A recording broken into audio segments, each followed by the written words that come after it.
Wow, that was really good. I'm really happy with how it turned out.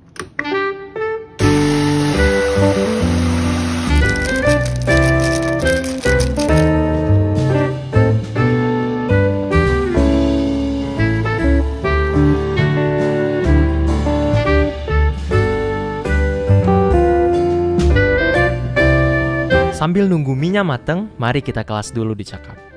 Yes, hello. Okay, so don't be nervous. Okay, don't be nervous. Be transparent. Okay, speak out your mind. Great to meet you, Zahid. How are you today? Great, today was great. Yeah. Okay, so what did you do today? What was special from today? I actually started running a couple of months ago, and today I'm getting closer to my benchmark or my target pace. So yeah, it felt good just getting closer and closer to my goal. That is a big progress, so I mean, congratulations. The important thing is you're progressing and you're almost there. And you are still young, so you're still studying. What are you taking? I took mechanical engineering and then withdrew, so I'm actually in a gap year right now. Okay, and who do you recognize from the photos? I certainly hope I can score well enough in exams and get a good enough GPA. GPA, okay. Yeah, I think what I learned, I think in high school you can kind of slack off a little and it will not affect as much, but I think when you're in college, I think, although I don't think anyone should be fixated on the numbers, I think it can be a good indication of how much you're willing to work for it. So I think just having a decent one that shows I'm capable of working and pushing myself, that's what I'm aiming for. And you already explained the reason why. Okay, so what are the chances of you achieving? It was really hard in my first attempt at college.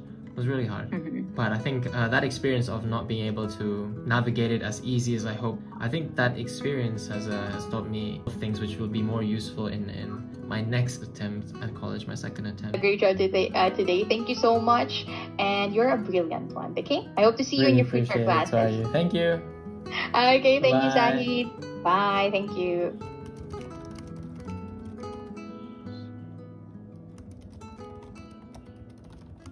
Nah, teman-teman pasti bertanya, tadi itu aku ikut apa? Terus caranya gimana? Nah, tadi aku ikut kelas di Cakap. Cakap ini adalah aplikasi belajar bahasa asing yang dilakukan secara dua arah langsung dengan teacher lokal atau foreign. Belajar di Cakap bukan melalui modul pembelajaran atau pemutaran video, tapi langsung secara interaktif bersama tutor profesional. Ada 5 bahasa yang bisa teman-teman pelajari di Cakap, yaitu bahasa Inggris, bahasa Mandarin, bahasa Jepang, bahasa Korea, dan bagi warga negara asing tersedia juga bahasa Indonesia. Belajar di Cakap juga sangat fleksibel. Kita bisa memilih jadwal, guru, maupun tipe kelas yang sesuai dengan kebutuhan kita. Di Cakap, teman-teman bisa mengikuti kelas privat one-on-one, atau teman-teman bisa mengikuti kelas semi-privat dengan 3-4 orang dalam satu kelas. Aku udah coba kelas di Cakap dan aku sangat menyukainya. Lingkungan belajar yang diciptakan oleh guru-gurunya juga sangat memadai. Aku jadi lebih percaya diri untuk ngomong dan bisa ceplos-ceplos tanpa merasa takut untuk dihakimi.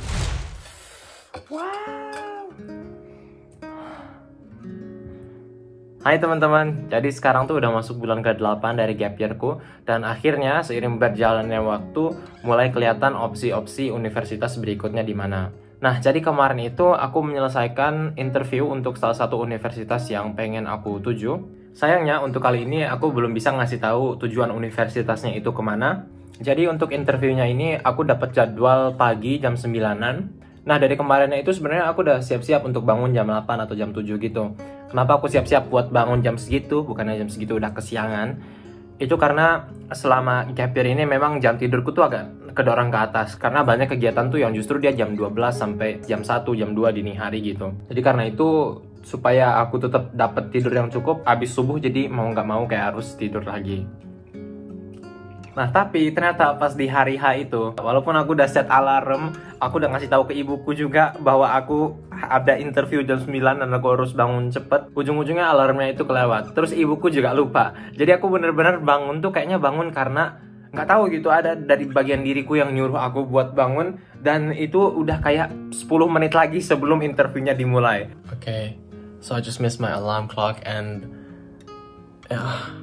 miss also my plan B to wake up, and my interview is in 6 minutes and I gotta enter the Zoom meeting in 1 minute, and I still look really sleepy, you know.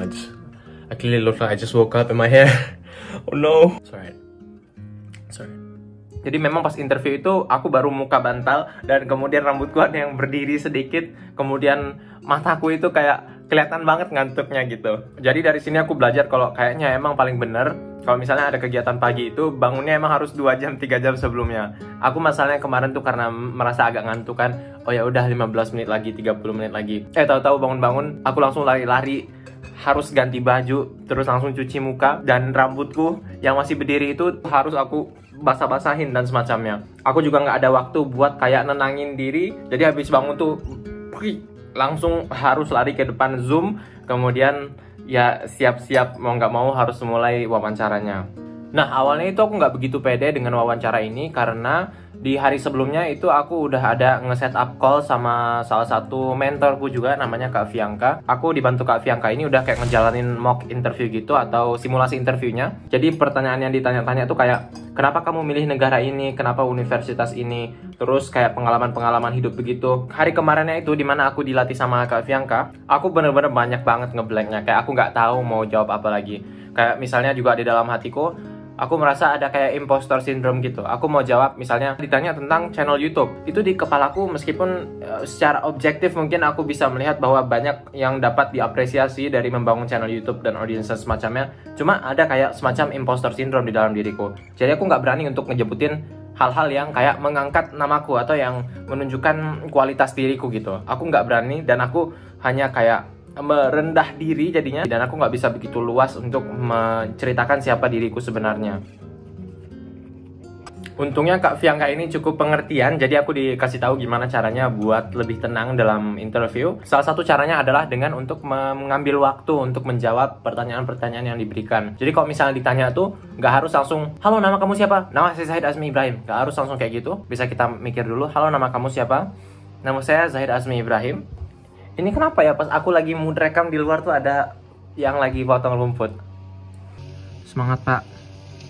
Punten teman-teman, excuse me. Jadi yang aku pelajari sama kayak sesi simulasi itu adalah aku terlalu buru-buru untuk ngejawab pertanyaannya. Kayak aku menganggap bahwa diam itu adalah tanda bahwa aku nggak mampu untuk menjawabnya. Padahal kayak kalau misalnya kita ngambil 5-10 detik aja untuk tarik nafas sambil menyusun potensi jawaban di kepala kita, itu pertanda bahwa kita tuh bisa kayak mengatur diri. Kita ada self composure yang bagus, dan jadinya dalam 1 hari ke depannya itulah yang aku latih. Dan nah jadi dengan persiapan interview H-1 kemarin, ya aku merasa langsung, walaupun aku nggak merasa pede di persiapan interview H-1-nya, aku merasa ya nggak bisa lagi ngapa-ngapain, aku harus hadapin tantangannya langsung di depan wajahku dan langsung aja masuk ke dalam ruang interviewnya. Nah di hari interviewnya itu aku udah deg-degan banget, hampir telat, mukaku masih muka ngantuk, aku langsung duduk aja dan kayak latihan-latihan ngomong-ngomong dulu di depan zoomnya sambil tes kamera, mikrofon dan semacamnya. Terus aku langsung buka linknya dan kemudian diterima oleh hostnya untuk masuk ke dalam ruang meeting itu. Nah di ruang meetingnya tuh ada 2 orang. Nah untuk pertanyaan interviewnya, aku rasa bukan suatu rahasia gitu ya, karena aku udah pernah lihat juga videonya di YouTube, dan pertanyaan yang ditanya itu lebih banyak ke pertanyaan personal. Jadi banyak itu pertanyaan tentang diriku aja. Interviewnya itu banyak bertanya soal channel YouTube, terus juga ditanyain kenapa mengundurkan diri dari kampus sebelumnya. Terus aku juga ditanyain kayak bagaimana kamu melihat dirimu 5 tahun ke depan. Seperti yang teman-teman lihat di bagian awal tadi, aku cukup bahagia dengan bagaimana interviewnya ini berjalan. That's really good. Nah, aku nggak tahu tentunya apakah ini standar yang dicari oleh admission officer-nya atau bukan. Tapi selama interview itu, aku merasa bisa bebas bercerita tentang pengalamanku, tentang kehidupanku, dan semacamnya, tanpa kayak takut-takut dan impostor syndrome yang aku rasakan hari sebelumnya gitu. Jadi kemarinnya tuh aku nggak berani buat ceritain YouTube, aku nggak berani buat ceritain kenapa aku mengundurkan diri dan semacamnya. Cuma pas hari H, aku bisa menjelaskan dengan jujur dan aku rasa dengan cukup relatif meyakinkan juga kenapa aku membuat keputusan itu. Aku pelajari dari interview ini, kita memang harus tunjukkan siapa diri kita sebenarnya. Aku rasa kalau misalnya aku terobsesi dengan jawaban sempurna, itu justru aku malah makin jelek gitu performance-nya. Karena aku nyari jawaban yang sempurna yang nggak ada, dan aku terlalu khawatir orang-orang bakal nilai aku seperti apa. Tapi kalau misalnya fokusnya adalah kita untuk menonjolkan kekuatan diri kita, siapa diri kita sebenarnya, kayak ngejawab aja gitu jujur yang menunjukkan personality dan semacamnya, itu udah bagus banget menurutku. Jadi bedanya tuh kayak kalau kemarin aku terlalu memusingkan jawaban yang paling pintar itu seperti apa, pas hari H itu aku mikirnya kayak jawaban yang paling jujur seperti apa. Kalau misalnya kita benar-benar kandidat yang cocok, harusnya ya kita bakal bisa aja kayak ngalir gitu selama interviewnya. Nah, pengumumannya kapan? Pengumumannya itu sebentar lagi, nanti pasti bakal ada update-nya juga di channel ini. Terus wawancaranya tuh pakai bahasa apa? Itu wawancaranya pakai bahasa Inggris. Nah, jadi bagi teman-teman yang mau belajar bahasa Inggris dengan biaya cuma Rp5.000 aja, teman-teman bisa langsung daftar ke placement testnya Cakap dengan link berikut. Jangan lupa untuk tulis site IBR 21-nya juga. Cakap ini tidak hanya cocok buat teman-teman yang lagi ada interview buat keperluan apapun itu. Ini juga cocok buat teman-teman yang mau TOEFL, IBT, IELTS, dan semacamnya. Karena di tes-tes kemampuan bahasa Inggris tersebut bakal dites juga kan kemampuan speakingnya. Kemarin aku juga ada cobain untuk ikut sesi di sana. Jadi kalau misalnya teman-teman kesulitan untuk nyari teman, guru, siapapun itu untuk kayak ngelatih interview, ngelatih bahasa Inggrisnya, dan semacamnya, coba invest ke kelas di Cakap. Mulai dari 5.000 untuk placement testnya itu sudah bisa. Nah, nanti kalau misalnya cocok, teman-teman bisa dengan mudah booking sesi-sesi Cakap berikutnya. Yuk kita belajar di Cakap.